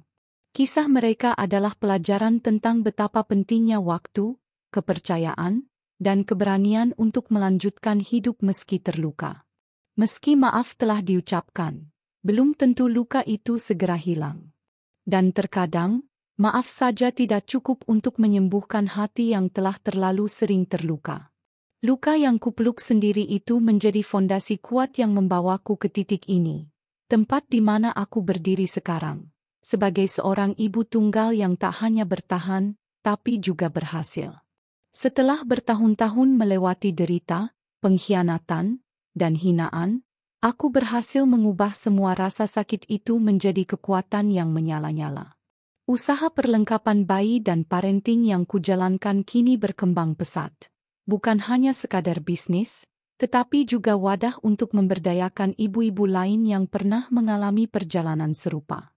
Setiap produk yang aku jual, setiap cerita yang aku bagikan, adalah bukti nyata bahwa dari reruntuhan masa lalu, aku mampu membangun kehidupan baru yang penuh harapan dan makna. Kisahku yang dulu penuh luka kini tersebar luas dan menjadi inspirasi bagi banyak orang. Video tentang perjalanan hidupku yang penuh liku viral di media sosial, menyentuh hati ribuan bahkan jutaan orang yang merasa terasing dan tersisihkan. Aku diundang ke berbagai acara televisi, bukan sebagai korban, tapi sebagai contoh bagaimana seseorang bisa bangkit dari keterpurukan dan menemukan cahaya di ujung terowongan. Saat berada di panggung itu, di hadapan ribuan penonton dan kamera yang merekam setiap kata, aku berbicara dengan suara yang mantap, membawa pesan bahwa tidak ada luka yang terlalu besar untuk disembuhkan, tidak ada kegelapan yang terlalu pekat untuk ditembus dengan cahaya harapan. Sementara itu, Fajar hanya bisa menatap dari kejauhan, menyesali setiap keputusan dan tindakan yang pernah ia buat. Ia hidup dalam bayang-bayang dosa masa lalunya sendiri, dihantui oleh rasa bersalah yang tak kunjung reda. Setiap kali namaku disebut dalam berita atau di media sosial, hatinya bergetar. Namun ia tahu bahwa penyesalan saja tidak cukup untuk membalikkan waktu dan memperbaiki segalanya. Fajar kini harus menghadapi kenyataan bahwa kesempatan kedua yang ia harapkan sudah tertutup rapat oleh keputusanku yang tegas dan tak tergoyahkan. Di tengah keberhasilan dan kebahagiaan yang mulai kuraih, aku tidak pernah lupa akan luka dan perjuangan yang membentuk siapa aku hari ini. Di malam yang sunyi, saat anakku terlelap di sampingku, Aku menatap keluar jendela, merenungi perjalanan panjang yang telah kulalui. Dalam hati, aku mengucapkan sebuah monolog yang menjadi penutup kisah ini. Sebuah ungkapan syukur sekaligus kekuatan yang kurasakan sejak dulu. Terima kasih telah mengusirku. Karena dari luka itulah aku tumbuh menjadi kuat. Kau buang aku, dunia mengangkatku. Kini aku berdiri di sini, bukan sebagai wanita yang hancur, tapi sebagai ibu dan pejuang yang tak pernah menyerah. Setiap langkah yang kuambil adalah bukti bahwa aku lebih dari sekadar luka. Aku adalah harapan, aku adalah kekuatan, aku adalah hidup yang baru. Monolog itu menjadi suara hati yang menggema dalam kesunyian malam, mengakhiri kisah yang penuh air mata, pengkhianatan, dan akhirnya, kemenangan. Nadira tidak lagi menjadi sosok yang tersisihkan, tapi telah berubah menjadi simbol kekuatan dan inspirasi bagi banyak orang. Dari bayang-bayang masa lalu yang kelam, ia melangkah ke masa depan yang cerah, membuktikan bahwa siapapun bisa bangkit dari keterpurukan, asalkan punya keberanian untuk tidak menyerah pada luka. Cerita ini pun berakhir dengan pesan kuat bahwa dalam setiap kesakitan, selalu ada benih kekuatan yang menunggu untuk tumbuh. Terima kasih sudah mengikuti kisah Nadira hingga akhir. Dari perjalanan hidupnya, kita bisa belajar bahwa dalam setiap ujian dan luka yang menghampiri, jangan pernah menyerah atau kehilangan harapan. Kadang, cobaan terberat justru membuka jalan bagi kita untuk tumbuh menjadi pribadi yang lebih kuat, lebih bijaksana, dan lebih berani melangkah maju. Ingatlah, tidak ada kesedihan yang abadi, dan setiap kegelapan pasti akan tergantikan oleh cahaya jika kita tetap percaya dan berjuang. Jangan biarkan kata-kata negatif orang lain menentukan siapa dirimu. Kamu lebih berharga dari apapun yang orang katakan. Percayalah pada dirimu sendiri, jaga hati dan keluargamu, dan teruslah berusaha menjadi versi terbaik dari dirimu. Salam hangat untuk kalian semua. Semoga cerita ini memberi inspirasi dan kekuatan untuk menjalani hidup dengan penuh keberanian dan cinta. Sampai jumpa di kisah-kisah berikutnya.